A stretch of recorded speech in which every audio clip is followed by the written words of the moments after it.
Mahaba-haba ng araw natin ngayon. Pumunta tayo ng Tarlac.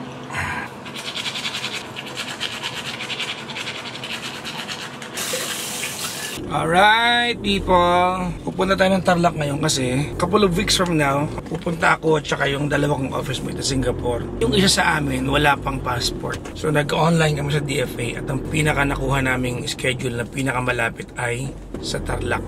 So technique yan ha. Kung may sasakyan kayo o kaya kung kaya nyo commutein, pwede yun. So nag-online kami sa DFA kasi ang dami kasing branches ng DFA ngayon. Yung magpapakuha ka ng passport, sobrang dami. So Tarlac yung nakuha namin. It's a 2-hour drive from Metro Manila. Nag-book kami 5 days ago lang. It's too early in the day for me. Alas 9. 9:12 pa lang ang oras. Feeling ko maaga ako magugutom ngayon. Normally, I eat after my work eh. Pag may mga pagkakataon na bago matapos ang work ko, pag medyo nagugutom ako, I eat fruits, kundi naman kaya nuts. Pero parang ngayon, parang maaga ako magugutom. Hindi ko alam kung anong pwede kong kainin sa daan. Kasi Tarlac ang pupuntahan namin ngayon. Ay nako, but na lang maaga-aga ko nakatulog kanina. Mga around 4. So gumising ako ng 7:30. 5, 6, 7, 3.5 hours of sleep. Kaya pa, malakas pa. Kinakaya pa natin yung ganung mga tulugan. Nandito tayo ngayon sa may Osmeña Highway. Turning right tayo sa Quirino. Medyo bottleneck to lately kasi ginagawa yung kalahati ng daan. Yung left side. Tapos pa tinata yung mga poste ng extension ng Skyway. Kaya medyo may pagbabagal. Pero manageable naman. So, dadaan tayo quick sa HR namin para mag-abiso because it's an outside trip. After nun, lalarga na kami. So, this is the office of Energy FM. Maaga. Nakauwi ko lang kanina mga before 2 o'clock. Nandito na tayo ulit ngayon. I think I'm one of the first people na nandito. Taong office talaga ako.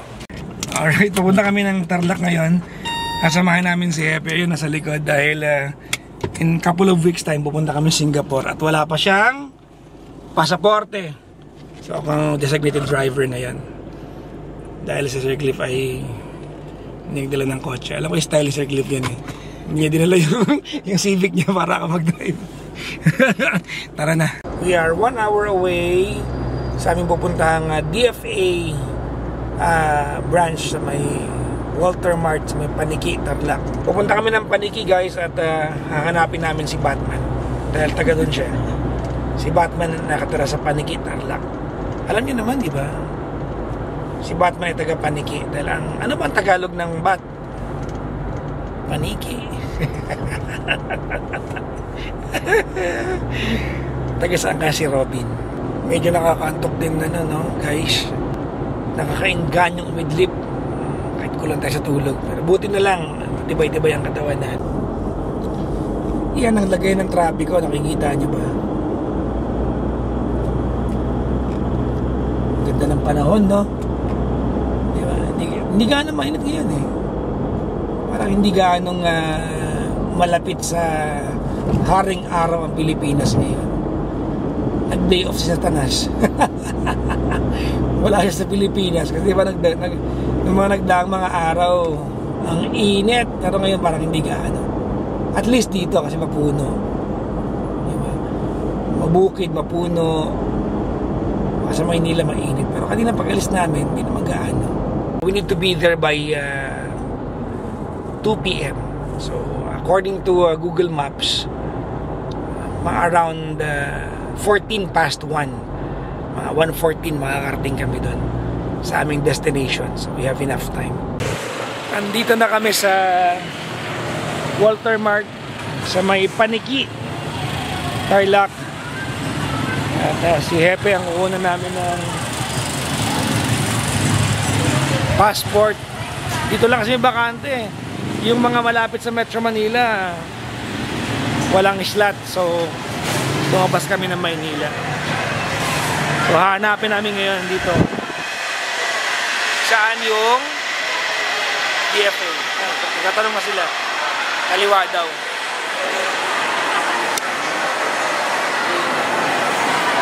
Ano kaya pwedeng kainin dito, no? CR muna. Ako din.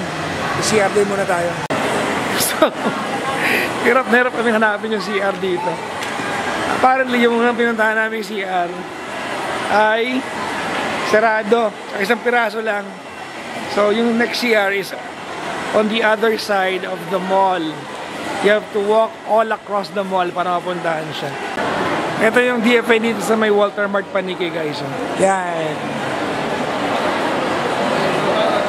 Aircon na, di ba? Nasa mall na. Dati nung dati, hindi ko nakamaginig kung anong taon. Pero dati wala namang mga ganito sa loob ng mall, di ba? Ang pinaka meron lang sa loob ng mall dati, bayaran ng mga bills, Meralco, tubig. Pero ngayon, nasa mall na yung mga DFA, LTO, kuhaan national ID, di ba? Convenient na kasi malamig. So, kapag nasa mall ka, konting lakad lang, kainan, bilihan ng milk tea, di ba? Tapos na si Hepe, nakatapos na guys, no? So, 20 minutes lang. 20 minutes lang. Wala pa.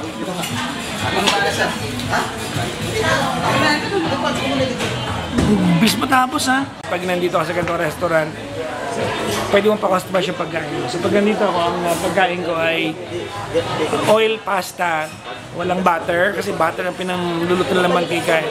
Walang parmesan, walang shrimp. Pasta tayo guys. Lagyan natin asin para salt bay yung datingan.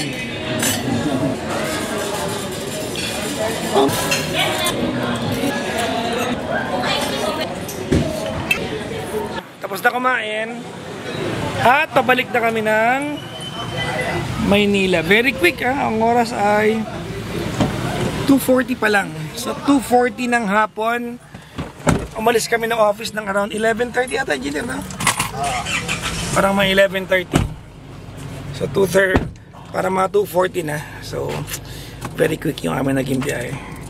So makakarating kami ng Maynila siguro mga another 2 hours. So mga 5:40 makakapag-gym pa ako na ito para ma-burn natin yung napakaraming kinain natin. Hapon na. 3:40 na ng hapon guys.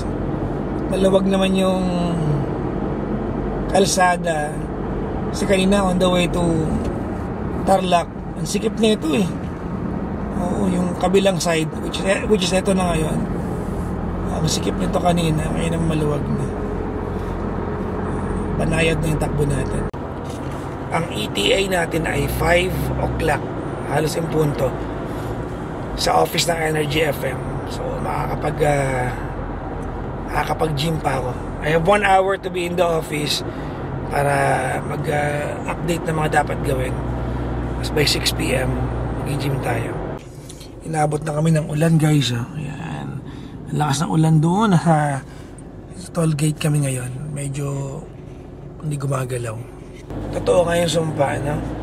Na kapag malinis kotse mo, uulan. Pag nagpa-carwash ka, uulan. Kung hindi man uulan, aambon. Yung saktong dudumihan lang niya yung pinalinis mo.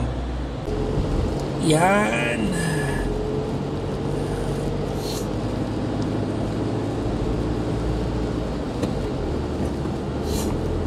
Finally, after several hours ng biyahe back and forth to Tarlac sa passport ni Hepe, para kami nakawala sa kulungan paglabas namin ng kotse. Ang sarap iunat ng katawan. So back to the office na ako mga kaibigan. Anyways, thank you for watching my day 9. Yes, day 9. Thanks for watching day 9. Bye-bye.